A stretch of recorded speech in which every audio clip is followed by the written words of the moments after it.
"I speak 9 languages," said the son of the black cleaning lady. Arab Millionaire laughed but was shocked. "Ha ha ha. 9 languages." Hassan al-Mansouri's laughter echoed through the Manhattan penthouse office like the roar of a predator, amused by its prey. "Kid, you can barely speak English." David Johnson, just 14 years old, stood in the luxurious office holding a worn public school backpack, his eyes steady in contrast to the humiliation burning his cheeks. Beside him, his mother, Grace Johnson, 42, held the cleaning bucket with trembling hands, knowing she had made a terrible mistake in bringing her son to work. Hassan al-Mansouri, a 48-year-old oil tycoon and owner of a $3.5 billion empire, was having the best day of fun he'd had in weeks. This black kid, the son of his cleaning lady, had just claimed he spoke 9 languages when Hassan doubted he could read an entire book in English. "David, please apologize to Mr. al-Mansouri," Grace whispered, her voice heavy with years of submission and fear of losing the job that supported her 2 children on her own. "No need to apologize," Hassan said, enjoying himself even more. "I want to hear more of this fantasy. Tell me, boy, wonder, what are these 9 languages you speak?" David took a deep breath. At 14, he had already learned that the world judged people like him and his mother before even getting to know them. Son of a cleaning lady, black, living in the Bronx. All labels that men like Hassan used to justify their contempt. English, Spanish, French, German, Arabic, Mandarin, Russian, Italian, and Portuguese, David replied calmly, each word spoken with a clarity that made Hassan stop laughing for a second. "Liar," Hassan declared, returning to his Italian marble desk. "Grace, your son has serious fantasy issues. Maybe you should take him to a psychiatrist instead of bringing him here." Grace lowered her head, feeling the weight of familiar humiliation. For 5 years, she had cleaned that office, endured derogatory comments, and accepted low wages because she needed that job. But seeing her son, her bright and determined David, being ridiculed in this way was a pain that cut deeper than any personal insult. "Mom," David said softly, touching her arm. "It's okay." Hassan watched the interaction with a cruel smile.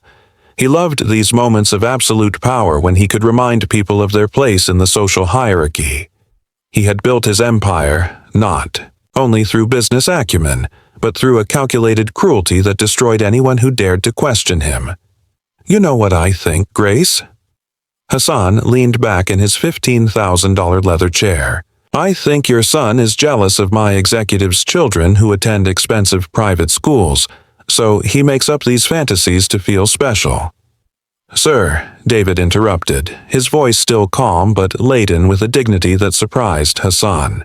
"Do you speak Arabic?" Hassan frowned. "Of course I do. It's my native language. Then you would understand if I said, or essay al-Hakika." The silence that followed was deafening. Hassan stared at David, processing the perfect words in classical Arabic. He had just heard. This wasn't the basic Arabic that any tourist could memorize. It was a complex structure with advanced grammar and impeccable pronunciation. Grace looked between her son and Hassan, sensing that something had changed in the air, but not understanding what David had said. "Where? Where did you learn that?" Hassan asked, genuinely confused for the first time in years. David smiled for the first time since he had entered that office. "At the public library, sir. They have free language programs every afternoon." Hassan felt something strange stirring in his chest, a mixture of surprise and something that could be respect. No, that was impossible. He was just a kid who had memorized a few phrases. "Anyone can memorize a phrase," Hassan said, trying to regain control. "That doesn't mean you speak the language." "You're right, sir," David agreed. "That's why I brought this." David opened his worn backpack and pulled out a document that made Hassan choke. It was an official certificate of proficiency in multiple languages issued by Columbia University, with grades indicating fluency in all 9 languages. David had mentioned that that's fake. Hassan stammered, but his voice no longer carried the same conviction. David took out another piece of paper. This is my certificate from the Advanced Linguistics program at the Municipal Library, and this is from the online simultaneous translation course I finished last month. Hassan took the documents with trembling hands. They were all authentic, all stamped and signed by reputable institutions. This 14-year-old kid, the son of his cleaning lady, had achieved a level of education that rivaled professional diplomats. How was all Hassan could whisper? What Hassan didn't know was that David Johnson had a secret much bigger than simply speaking 9 languages. And that secret was about to destroy everything Hassan thought he knew about intelligence, merit, and the true value of people. If you're curious to find out how a 14-year-old boy managed to outsmart a billionaire and want to know what devastating secret he was still hiding, don't forget to subscribe to the channel. What Hassan didn't realize was that David hadn't shown up at that office by chance. For months, he had been planning this moment, gathering information and preparing a demonstration that would not only change Hassan's perception of him, but reveal a truth about Hassan himself that would destroy everything the billionaire thought he knew about himself. Hassan examined the certificates for several minutes, desperately searching for some evidence of forgery. But the more he looked, the more his arrogance turned into something close to panic. The signatures were authentic, the stamps official, the dates consistent with a 3-year academic progression. That still doesn't prove anything, Hassan muttered more to himself than to David. Anyone can take online courses. You're right, David agreed with a calmness that made Hassan even more uncomfortable. That's why I brought this. David took a tablet out of his backpack and opened a video chat app. Within seconds, the screen showed an Asian woman in an academic office. Professor Chin, David said in perfect Mandarin, could you confirm to Mr. Al-Mansouri my performance in your business translation course? The woman on the screen replied in rapid, fluent Mandarin. Hassan didn't understand a word, but he could hear the natural flow of the conversation, the complexity of the grammatical structures, the ease with which David moved between different linguistic registers. Mr. Al-Mansouri, the professor, switched to English. David has been my best student in 15 years of teaching. At 14, he is fluent in Mandarin like a native of Beijing. He is extraordinary. Hassan hung up abruptly, his hands shaking slightly. Grace, he said, his voice strangely. Did you know this? Grace shook her head, still processing what was happening. David has always been smart, sir, but I didn't know he 3 years. David interrupted softly. I started when I was 11. My mom was working 2 jobs to pay for my private school, but she lost her second job because of the pandemic. When I went back to public school, the classes were too easy, so I decided to use my free time for something useful. Hassan felt a knot in his stomach. While his own children attended the most expensive schools in New York with private tutors paid by the hour, this boy had surpassed any education money could by using only public libraries and determination. But why languages?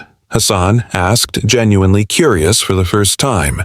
Because I wanted to understand the world, David replied simply, and because I realized that when you speak to people in their language, they stop seeing you as a stranger and start seeing you as a human being. The observation hit Hassan like a punch in the stomach. For years, he had used his Arab background as an excuse to keep his distance from American employees, citing cultural differences when the truth was simply arrogance. David Hassan said slowly, You're 14 years old. That's impossible, sir. David smiled for the first time since he had arrived. The impossible is just the possible that hasn't happened yet. Hassan turned, looking at Grace for the first time in 5 years. He saw a woman who had raised a genius while working menial jobs, who had sacrificed everything to give her son opportunities. David, Hassan said, his voice changing in tone. Why did you come here today? Your mother could lose her job. David exchanged a glance with Grace, who nodded almost imperceptibly. "Because I heard you on the phone yesterday," David said calmly. "You were discussing a contract in Arabic with investors from the Middle East, but you made mistakes that could cost millions." Hassan turned pale.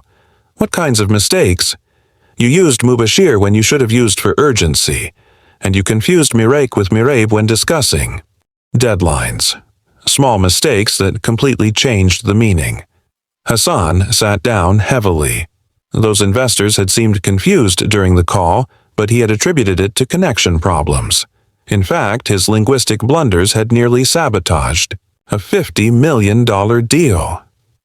"How did you know I was making mistakes?" Hassan asked. "Because I've been studying business Arabic for 2 years," David replied. "It's my specialty." Hassan looked at David with new eyes. This kid was an expert in international business communication at the age of 14. "David," Hassan said slowly, "you saved my business without me knowing it." "Actually," David said, pulling another document from his backpack, "I did more than that." Hassan took the paper.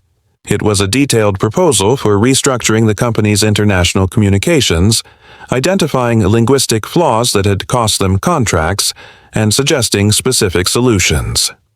"You analyzed my company," Hassan whispered. "Just public communications," David explained. "Press releases, transcripts, online documents. I found patterns of mistakes that explain lost business." Hassan read it twice. It was brilliant, detailed, and worth hundreds of millions in recovered contracts. "Why did you do that?" Hassan asked. Confused, David took a deep breath. "Because I wanted to show you that value isn't about your parents' money. It's about what you can contribute." Hassan felt something break inside him. For years he had assumed that success was hereditary, that intelligence was a class privilege. This kid had completely shattered that belief. "Hassan al-Mansouri," David said, using his full name for the first time. "Can I ask you a question?" Hassan nodded. "If a kid like me can do this using public libraries, what could other young people like me do with the same opportunities your kids have?" The question hung in the air like a bomb about to explode. Hassan didn't know that David's demonstration was just the warm-up, because hidden in that beat-up backpack was a recording that would prove that Hassan had lost million-dollar contracts, not because of linguistic incompetence, but because of something much worse. And David was about to use that evidence in a way that would forever change the balance of power in that office. Hassan was processing David's devastating question when the boy pulled one last item from his backpack. A small digital recorder that made the billionaire's blood run cold. "Before I answer your question," David said calmly, "I need to show you something." David pressed play. Hassan's unmistakable voice filled the office. "These black Americans are all the same. Lazy, uneducated, always blaming others for their failures. That's why I only hire Arabs and whites for important positions." Grace covered her mouth in horror. Hassan turned pale. Where did you record this?" Hassan stammered. "In the elevator last week," David replied emotionlessly. "You were talking to your vice president about hiring policy. You didn't notice I was there." Hassan remembered it perfectly. He had come down with Robert Chun arguing about why they didn't promote black employees to executive positions. He thought they were alone. "That's illegal. You can't record private conversations." Hassan exploded. "New York is a unilateral consent state," David replied calmly. "Completely legal. And, considering that it documents systematic racial discrimination, I'm sure the Labor Department would be very interested." Hassan felt the world spinning. A recording like this could destroy his company, result in million-dollar lawsuits, ruin his reputation permanently. "What do you want?" Hassan whispered. David smiled, but it wasn't a childish smile. It was the smile of someone who had planned every move of this chess game. "I want you to choose," David said, walking over to Hassan's desk. "You can continue to believe that people like me and my mother are inferior, and this recording will end. Up on the desk of every journalist and labor lawyer in New York. Hassan swallowed hard. Or you can prove that you really learned something today. I want you to promote my mother to facility supervisor with a salary of $80,000 a year. I want a scholarship program for young people from disadvantaged communities, and I want you to hire me as a junior language consultant. You're 14 years old, Hassan protested. And I speak 9 languages better than any adult you know, David retorted. Besides, I've already proven I can save your company millions. Hassan looked at Grace, who remained silent, but her eyes shone with pride and a dignity he had never noticed before. Grace, Hassan said, his voice breaking. You've raised a genius. I've raised a man, Grace replied firmly. A man who knows his own worth and won't accept being treated like less. David took a contract out of his backpack. I've already prepared the terms. You have 5 minutes to decide before this recording becomes public.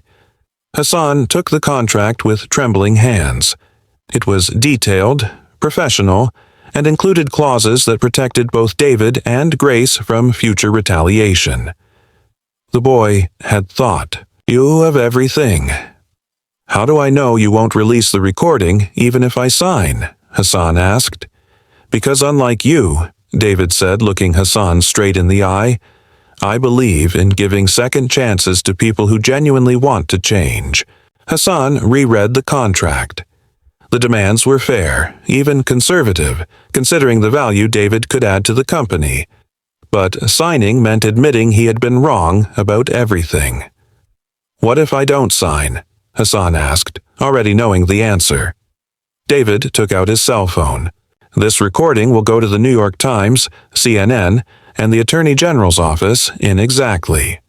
He looked at his watch. 3 minutes and 40 seconds. "You're blackmailing me," Hassan said.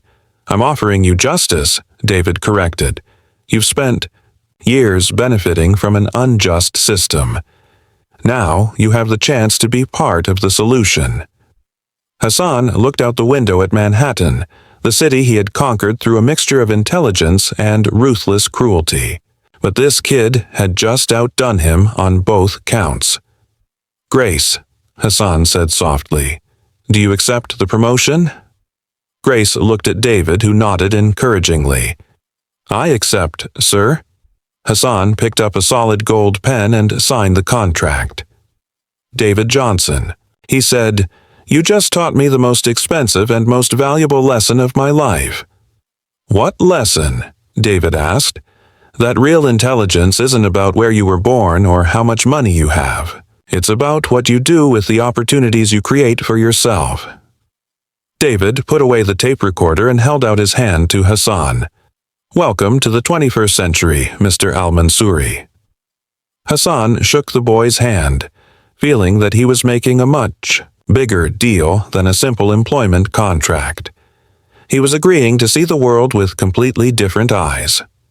At that moment, David did something no one expected. He took 2 more recorders out of his backpack. "For your information," David said, casually, "everything that happened here today was also recorded, including you signing this contract of your own free will." Hassan laughed for the first time in years. Not a cruel laugh, but a laugh of genuine admiration. "You're frighteningly smart, kid." "No," David smiled. "I just prepared better." Hassan thought he had learned the most important lesson of his life. But David had one last surprise that would reveal not only the extent of his planning, but also a secret about Hassan's own past that would change everything the billionaire thought he knew about his own origins and the true meaning of merit. 6 months later, Hassan al-Mansouri was sitting at a round table in the Bronx Public Library, surrounded by young people from disadvantaged communities who were participating in the scholarship program David had demanded. The man who once saw public libraries as symbols of failure now considered them true centers of educational excellence. Mr. Al-Mansouri asked Maria, a 15-year-old Latina girl, "Is it true that David got his first job at age 14 by blackmailing you?" Hassan laughed genuinely. It's true, and it was the best thing that ever happened to me. David, now 15 and officially the youngest language consultant in American corporate history, watched from the desk next to him, where he reviewed international contracts worth millions. In 6 months, his corrections and suggestions had generated $200 million in new business for Al-Mansouri Industries. Tell the whole story, Maria insisted. Hassan looked at Grace, who now wore elegant suits as a facility supervisor and had become one of the most respected executives in the company. She smiled, encouraging him to continue.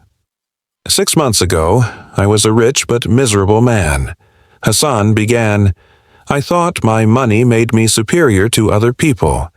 Then David taught me that real intelligence has nothing to do with where you were born, but with what you do with the opportunities you create.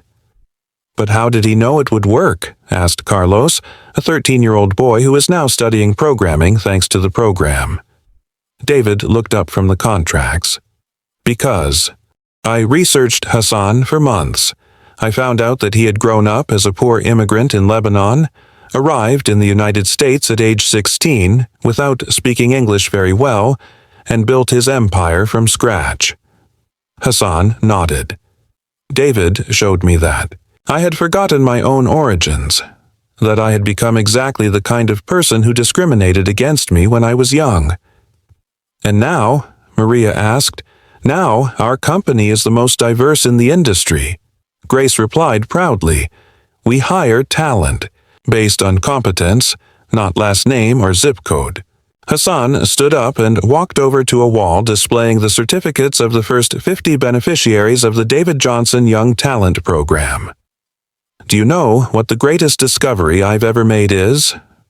What is it? They asked in unison.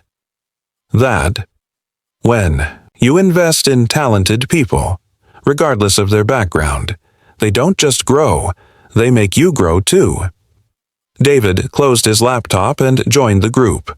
Hassan al-Mansouri had every opportunity in the world, but he almost wasted the greatest.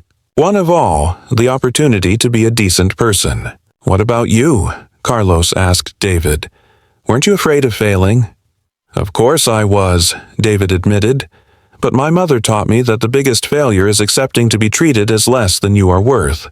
I preferred to risk everything, rather, than remain invisible. Hassan looked at David with genuine admiration. The most impressive thing wasn't that he spoke 9 languages or analyzed my company. It was that he had the courage to confront a powerful man, knowing that it could destroy his own family's life. But you had a plan, right? Maria insisted. David smiled. Always have a plan, and always have evidence to back up your position. Grace stood up. It's time to go, David. We have a meeting with Japanese investors in an hour. Hassan turned to the young people. Want to know the best part of the story? David now makes more than I did at his age. Not through inheritance or privilege, but through sheer merit. As they walked to the company car, a Mercedes that Grace now drove as an executive, Hassan reflected on the complete transformation of his life. David, he said, I have a confession to make. What is it? You didn't just save my company, you saved my soul. David stopped walking. What do you mean? I was becoming a monster. Rich, powerful, but completely empty inside. You forced me to remember that true success is when you use your privilege to lift others up, not to tear them down.